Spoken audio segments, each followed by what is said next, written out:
ఇక అధికార పక్షంపై మరోసారి విరుచుకుపడ్డారు టీడీపీ ఎమ్మెల్యే రేవంత్ రెడ్డి. సభలో సీఎం డిక్టేటర్లా వ్యవహరిస్తున్నారని ఆరోపించారు.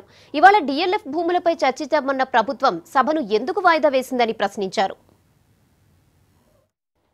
రాష్ట్రం ఏర్పడిన వెంటనే వాయువేగంగా రాష్ట్ర ప్రభుత్వం ఈ రాష్ట్ర ముఖ్యమంత్రి చంద్రశేఖరరావు గారు ఒక సంస్థకు ఆయాచితంగా లబ్ధి చేకూర్చిందని చెప్పి ఆధారాలతో సహా చాలా సందర్భాలలో పత్రికలకు ప్రసార సాధనాలకు నేను విడుదల చేయడం జరిగింది.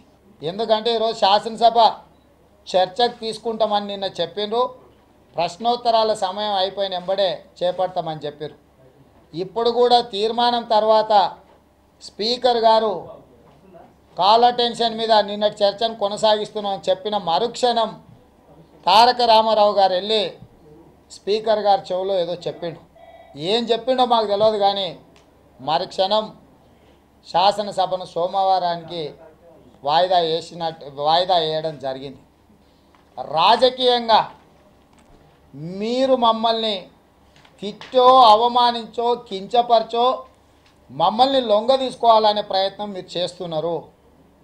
మేము లొంగలేదు కాబట్టే ఈరోజు మా మీద మానసికమైన ఒత్తిడి తీసుకొచ్చి మమ్మల్ని లొంగ తీసుకోవాలనే ప్రయత్నం చేస్తున్నారు. అది మీ జేజమ్మలు దిగొచ్చిన జరిగే పని కాదు. ఎందుకు ఈరోజు ఈ రాష్ట్ర ముఖ్యమంత్రి నా మీద విషం వెళ్ళగక్కుతున్నాడు?